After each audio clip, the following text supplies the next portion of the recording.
Congratulations, Cyber Guardians, on the 3rd season of Cyber Chat. I'll see you on some of the episodes. Kita kits! I am Yad Janset Amyon, your Cyber Patroller from Pasig City. Cyber Chatters, we are ready for you. Congratulations, Cyber Guardians, on another new season, and I'm very excited kasi I will be part of some of the episodes on Season 3. So I'll see you all very soon. Makakasama natin sila sa paghahatid ng new, improved, and more engaging Cyber Chat. For today's episode, #pagyabong, atin pong pag-usapan ang mga insights and takeaways sa Season 2 and what you can expect from Season 2. Let's watch this!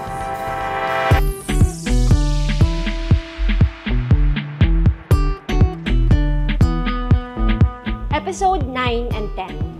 Ang NCC o SAIC-CSAIM, I think what has to be understood here is that it is a coordination center, it is not a council. So substructure siya ng IACAT. So if IACAT sa level ng IACAT, puro mga policy, sa amin naman po, we are implementing that policy. So we are a coordination center, we are to develop and implement plans and programs to combat OSAIC and CSAIM, as well as to reintegrate children into the mainstream of society. What are your measures of performance? Or in other words, how do you ensure or would you ensure that the NCC would be able to achieve its goals or perform its roles and responsibilities? Do you have KPIs or key performance indicators or any strategic plan? I know in the IRR, it provides for a multi-year strategic plan, but how do you ensure that you are on track? Well, you know, under the IRR, there are a lot of deliverables of the NCC as a coordination center and specified member agencies. Like for instance, the AMLC and DILG are to promulgate guidelines and regulations for payment service providers in order for them to capture incidences of OSAIC in their platforms. So that's one, but there are a lot more. So definitely the deliverables under the IRR, that is one thing that we are, those are low-hanging fruits. So we want to be able to accomplish them right away. But also in the long term, the strategic plan of action, we are going to be following the IACAT's KRAs, key result areas. So that's prevention, prosecution, protection, and partnership. So we're very fortunate that there are a lot of civil society organizations who have really taken interest. You could really see their passion and advocacy.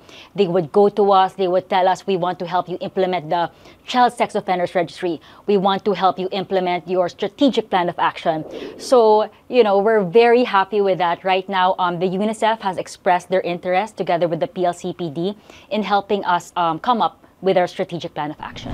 Another challenge is the requirement, the requirement of a warrant. Parang it has been like an additional process in the investigation of these OSAIC cases, which I think delayed the relief needed by the children who needed to be rescued. Pero that was addressed by the new law in RA 11930, among many other things. Ayan, nag-uumpisa pa lang tayo, pero parang ang dami ng information overload na ako dito. There are many challenges being encountered by our law enforcement agencies. Let me just refer to a summary of those challenges in pursuing OSAIC-related cases. Yan po yung summary from episode 3 natin. Tama, Icon. Based on this slide, ang isang malaking struggle ng mga law enforcement agencies is not being able to secure a copy of their digital forensic examinations. Noon kasi they must first apply for a cybercrime warrant. And alam nyo, kapag ganito, hindi nila makip yung copy ng digital forensic examination report, na aantala yung kanilang case build-up, makakapag-rescue pa sana yan ng mga ibang bata at ma-identify nila ibang perpetrators, na-impact din yung prosecution ng other OSAIC cases. But Attorney Kath, through RA 11930, law enforcement agencies are now allowed to retain one copy of the digital forensic examinations without the need for court intervention. That's right. And Major Morada, can you please validate if indeed law enforcement agencies are now able to retain a copy of digital forensic examination reports? Yes, Attorney Kat. Bali ngayon, pwede na kami maka-retain through the new law of RA 11930. Hindi gaya ng past, nawala pa siyang RA 11930, bawal pa kaming, kailangan mag-request muna kami. But this time, pwede na kami makaretain na copy ng digital forensic examination.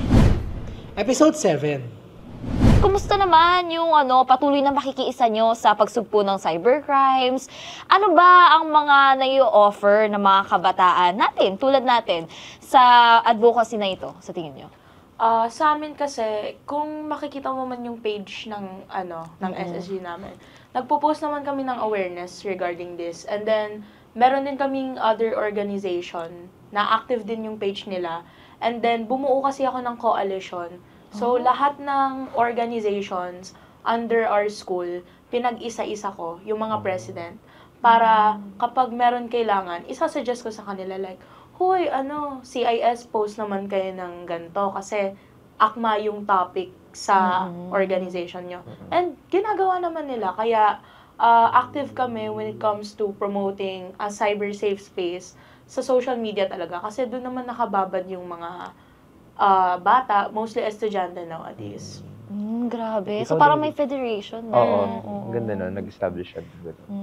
Ikaw, David? Well, in regard naman sa mga organizations ko in the previous year, no? So, since I've left the Marist schools, I've already started coordinating with them pa rin. Yung mga plano, kung ano natanim sa akin sa summit, still, I want to revive it within them, no? So, lahat ng projects na nakikita ko na very feasible, they run it through me, and I say, yeah, go for it, no?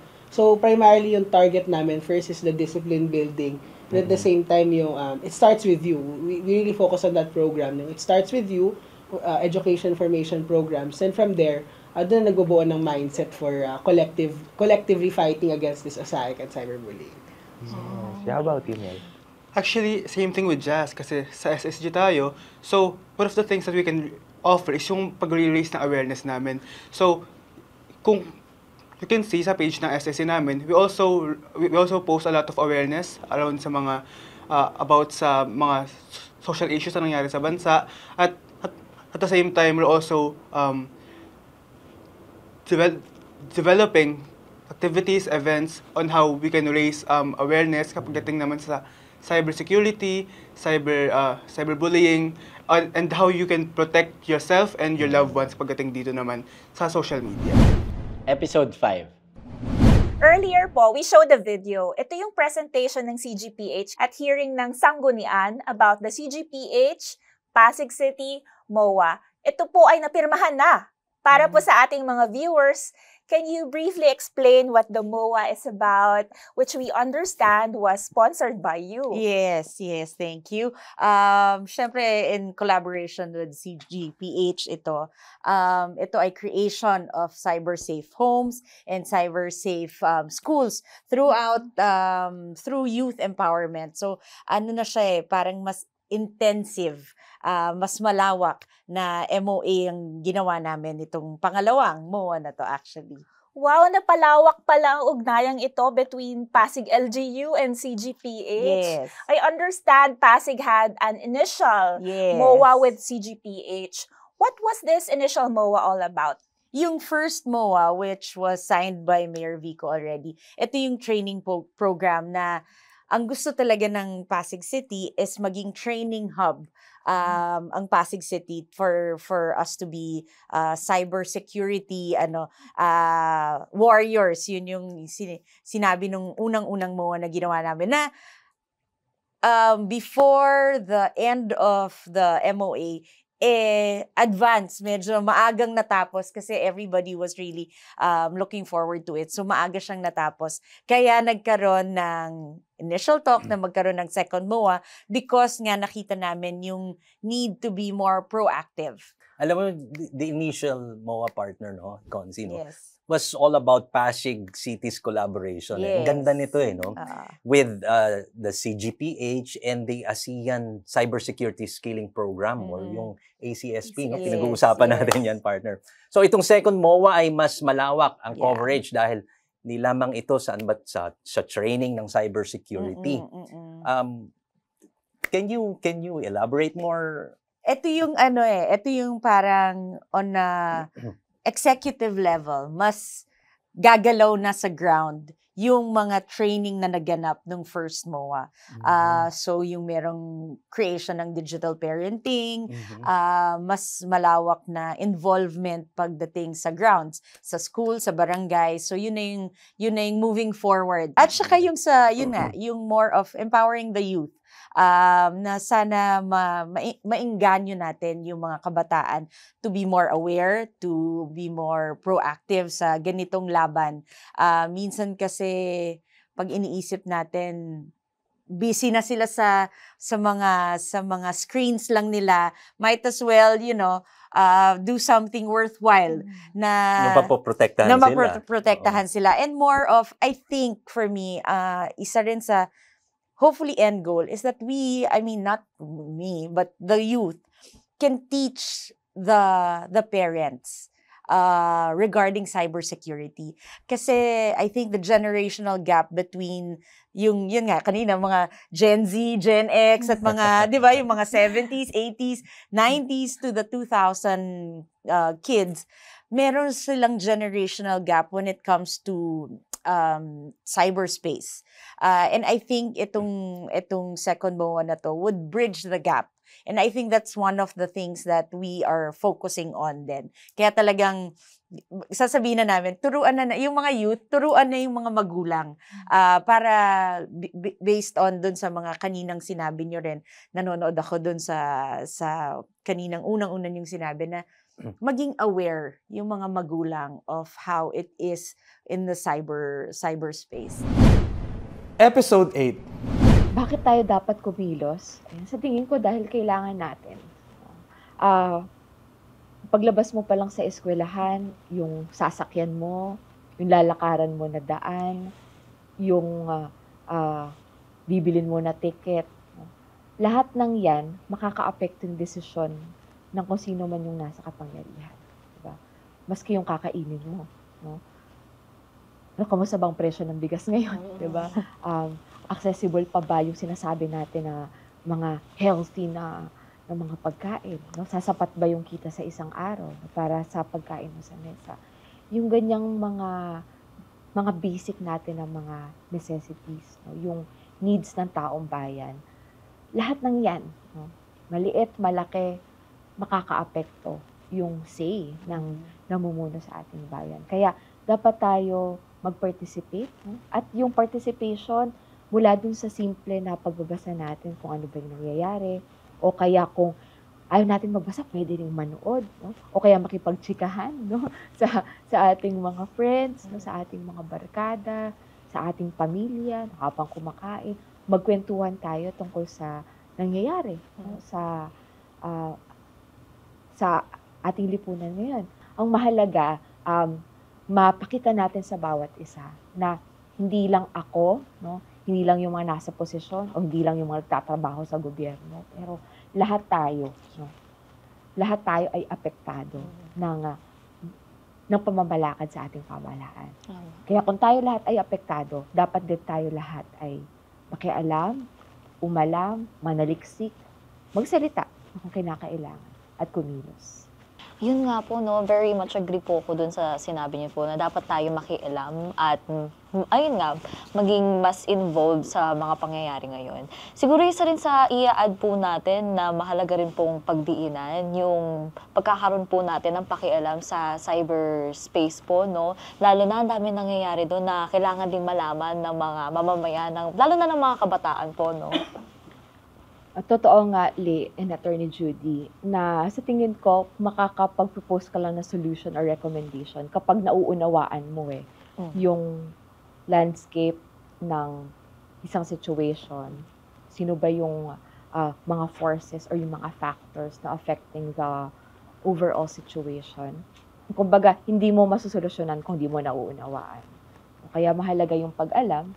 At pagdating naman sa paglaban sa mga cyber threats, kung sa loob ng Kongreso, yung isa sa mga tagumpay natin na Free Public Internet Access Law, nandyan yung mga safeguards na dapat natin mapatupad. No?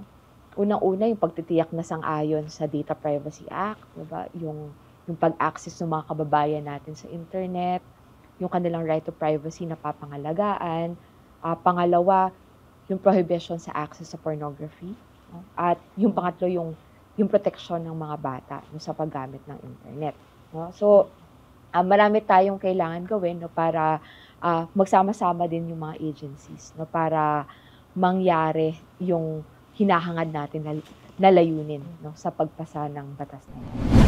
And episode 4. Ano-ano po ba yung mga unang-unang intervention na dapat gawin po no, sa mga ganitong kaso? Yeah, narinig ko nga yung sinabi na Joanne and Jenny, and I do agree. Also, iba-iba yan. Lahat, you stem from who the child is, right? We always go back to the child.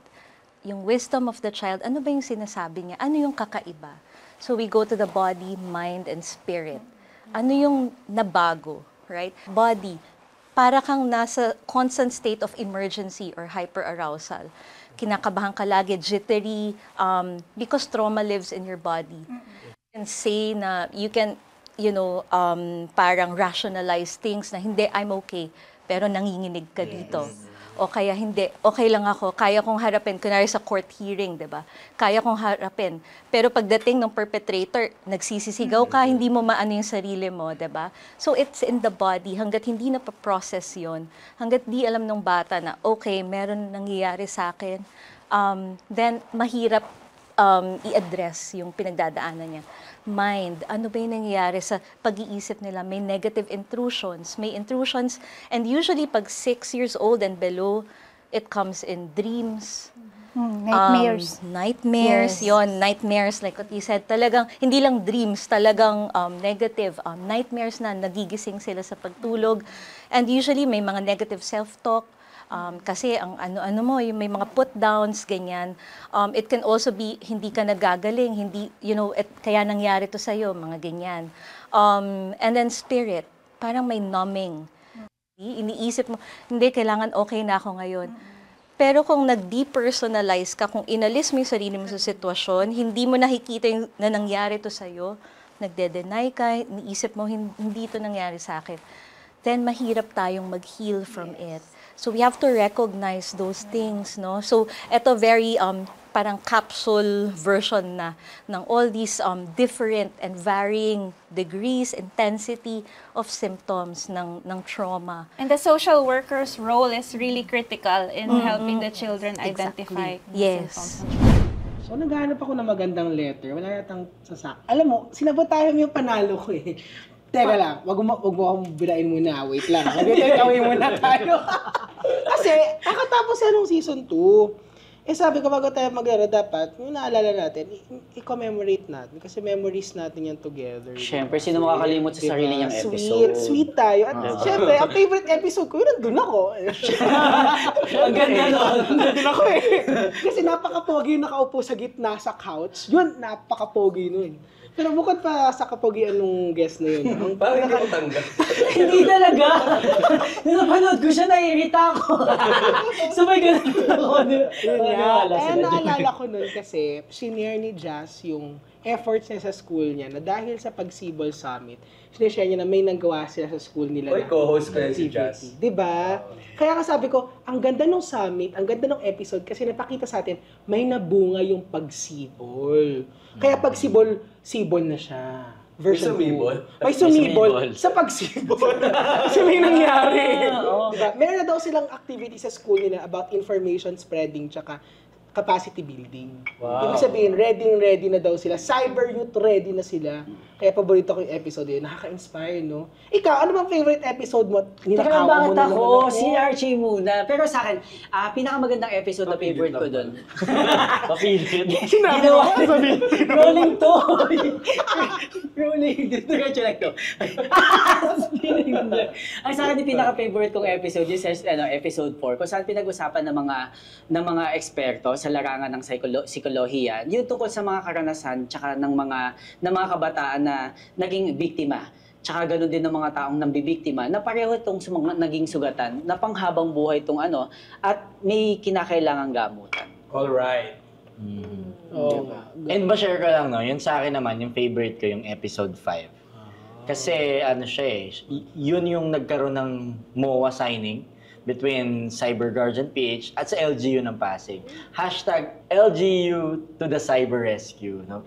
Na talagang nakita natin, no, na bukod dun sa pagsibol, andito na tayo sa pagyabong kasi meron na tayong mga partners na LGU. Sobrang nakakabilib yung Pasig City, di ba? Kaya hopefully, yung mga ibang mga city, sundan din yung sinimulan ng Pasig. Yeah. Kaya kung paano natin sinisimulan yung ganitong klaseng usapan, maganda yung pinag-uusapan to, pero mas maganda to kung talagang mas marami tayo na nakakasama at nakakalok sa mga ganitong klaseng topic at iba't ibang pagpapalagom at pagpapayabong ng ating kaalaman tungkol sa mga usapin na may kinalaman sa ating dignidad, pananampalataya, paggalang sa kapwa at iba't ibang aspeto.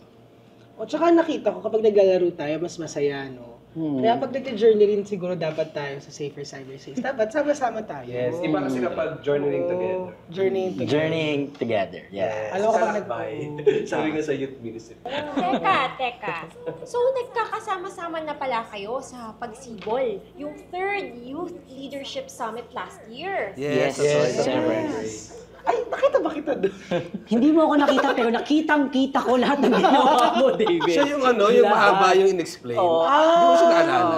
Kaya pala natagalan ako doon sa Zesto. Hindi, kaya tayo nag-overtime. So, magkakasama nga kayo. Yes, Attorney Praise. And I hope this year ay muli tayo magkita-kita sa pagyabong sa 4th Youth Leadership Summit sa November 23 and 24. Alam mo, Archie, tingin ka nga doon. Nakatingin ka kasi sa baba. Ang session na to, looking forward. Okay. Sorry. Nakatingin kasi sa baba. Ano meron? Kasi ako, I'm looking forward sa season 3 natin na magkaroon tayo ng iba't ibang segments na napakaganda. So yung una, nakita ko yung para sa church, na kay Fry Guy, nakita ko napaka-importante matackle natin yung ideas na galing sa simbahan, yung role ng church. No, para ma-solidify natin. Importante yan, halos lahat ng sulok, merong parokya, merong kapilya. Tapos nakita ko rin, meron ring important role ng ng government. No? Nakita ko yung pangalawa doon. Sabi ko, ay, siguro magaling yung host ng segment na yun. Nambola ka pa. Kasi nakita ko na isasanggunin mo doon eh. Ikaw yung pupuntahan ng mga tao. Kumbaga, you are a helping hand to the people. Kailangan ng mga tao yun, yung tutulungan. Tapos, importante syempre yung overall ng cyberspace. Kailangan alam natin yung cybersecurity, alam natin kung paano i-deal yung mga cyber threats. Kasi ang dami na nasa scam ngayon eh. Ako nga na-scam, nasabi, I miss you, pero hindi pala. Kahit ako sasabihin ko yan sa'yo. Actually, merong love scam Gusto mo, pogo ginagamit nila yung love scam. Siguro magandang pag-usapan yan sa segment mo, maaabangan ko yan. Tapos, isa sa mga segment na siguro ako yung nandun, yung pag-usapan natin yung inspiring youth leaders. Kasi important yun yung ma-empower natin yung kabataan na mag-act rin. At makita natin how they are already doing it. Kuya, meron kaya gustong sabihin tungkol sa segment? Hindi. Para naman sa akin, kung ano yung look forward natin sa susunod na season, titignan natin yung role naman ngayon, yung role na lalaroin ng LGU together na barangay para itong mga micro efforts na to talagang makascade natin ng maayos sa communities at yung kampanya natin for a safer cyberspace mailapit natin. Tama rin yung sinasabi mo pagdating sa youth, mga youth leaders na matap natin sa kanila. Kumbaga wider ground based na coverage, iba't ibang sector matap natin nang sa ganun maganda yung maging output ng kampanya natin para sa safer cyberspace. Oo. Alam niyo ako naman, ang aking inaabangan dito sa season 3 yung kakaiba to ngayon eh. Alam niyo nung season 1, pinag-usapan natin yung mga cyber threats. Ating inaral ito at ibinahagi kung ano ba talaga itong mga dangers na kinakaharap ng ating cyberspace. Tapos nung season 2, pinag-usapan natin yung mga programa na pinapatupad para rumisponde dito sa mga problema dito sa cyber threats. Pero ngayong season 3, ang ating tema ngayon, Otono, ay hopeful. Ating ibabahagi ngayon ang stories of hope. Yung mga nangyayaring magaganda, yung mga ginagawang magaganda ng ating mga mamamayan, mga iba-ibang sektor na binahagi mo kanina, upang malabanan itong mga cyber threats. At kumbaga merong pa ring pag-asa kahit na ang daming mga masasamang mga nangyayari sa ating cyberspace. So napakaraming ating aasahan ngayong season 3. Napaka-exciting. Sobra, oo. Sa sobrang exciting nun, nagkamali yata ako ng dinig na nilalaro ng gobyerno. Feeling ko dapat hindi mawala dito yung bata ang mga dapat naglalaro at tinututukan ng seryoso ito ng mga pamahalaan at yung mga niluklok natin sa gobyerno.